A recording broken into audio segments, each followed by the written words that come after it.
Bonjour à tous, je suis Florence Marchal, porte-parole de la MINUSCA.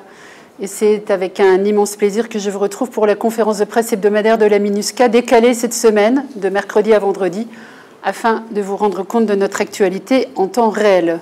Donc que vous soyez ici, dans cette salle à Bangui ou à l'écoute de Radio Guéra, soyez les bienvenus.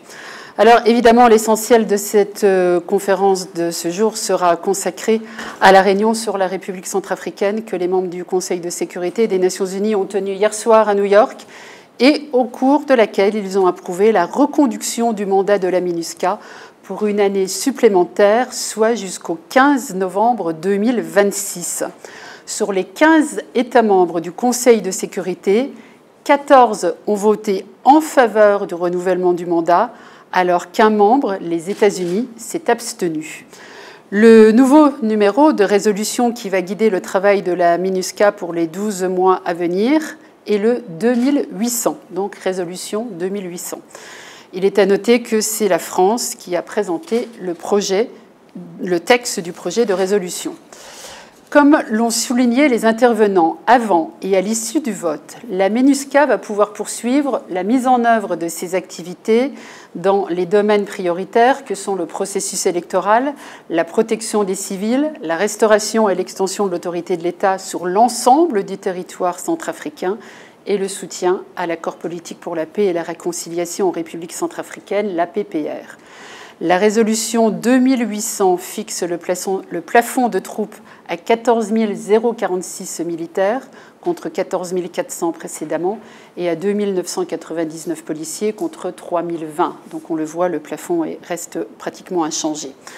Le représentant permanent de la République centrafricaine auprès des Nations Unies a salué le renouvellement du mandat et a remercié les membres du Conseil pour leur esprit de compromis et la flexibilité dont ils ont fait preuve lors des discussions précédant le vote. Il a souhaité que le renouvellement du mandat s'accompagne des contributions financières qui lui permettront, et je le cite, de répondre aux besoins de la paix et du peuple centrafricain. Ce nouveau mandat, comme les précédents, sera mis en œuvre par la MINUSCA de façon conjointe et en étroite collaboration avec les autorités centrafricaines au niveau national et local. Notre objectif commun est de préserver et de consolider les acquis enregistrés ces dernières années dans la consolidation de la stabilité en République centrafricaine au bénéfice des populations de ce pays. La recherche d'une paix durable reste donc au cœur de notre mandat.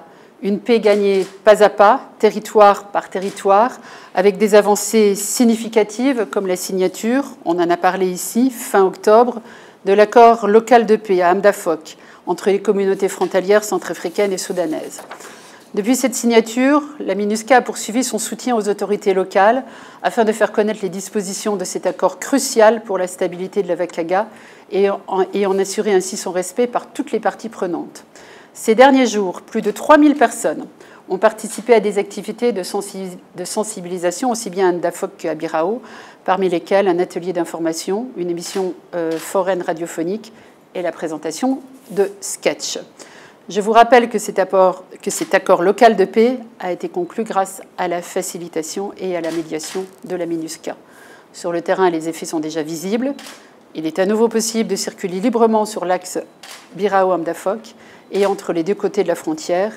Et on a pu aussi observer le retour progressif de personnes déplacées vers leur village d'origine. L'actualité électorale s'intensifie à l'approche des scrutins prévus le 28 décembre. Hier, une étape importante du processus électoral a été franchie avec la réception à Bangui par l'Autorité nationale des élections, l'ANE, de 892 135 cartes d'électeurs. La grande majorité de ces cartes, 691 839 précisément, seront acheminées dans les prochaines semaines à l'intérieur du pays avec le soutien de la MINUSCA. Les plans logistiques sont déjà prêts pour le déploiement des cartes et autres matériels électoraux. La révision du fichier électoral, ainsi que la production et la distribution des cartes d'électeurs, ont été financées par le gouvernement centrafricain avec l'appui de plusieurs partenaires, le Cameroun, le Canada, l'Union européenne, la France, le Maroc, la MINUSCA, le Programme des Nations Unies pour le développement et la Suisse. Un autre volet du soutien de la MINUSCA au processus électoral est celui de sa sécurisation. Et ce matin, la mission a remis divers équipements aux autorités centrafricaines, notamment du matériel destiné au maintien et au rétablissement de l'ordre public, des motos et des tentes destinées aux forces de défense et de sécurité. Cet appui de la MINUSCA s'inscrit dans le cadre de la mise en œuvre du plan intégré de sécurisation des élections, le PIS, en République centrafricaine. Et puis enfin, pour être tout à fait complète sur l'actualité électorale, ce mercredi, la ligne verte 1325 a été réactivée, une ligne qui avait été mise en place lors des élections de 2020 avec le soutien d'ONU Femmes et de la MINUSCA. Le 1325 est un numéro de téléphone gratuit, accessible via tous les opérateurs téléphoniques locaux. Et en appelant le 1325, on peut signaler tout acte de violence, de discrimination ou de fraude pendant la période électorale qui s'annonce.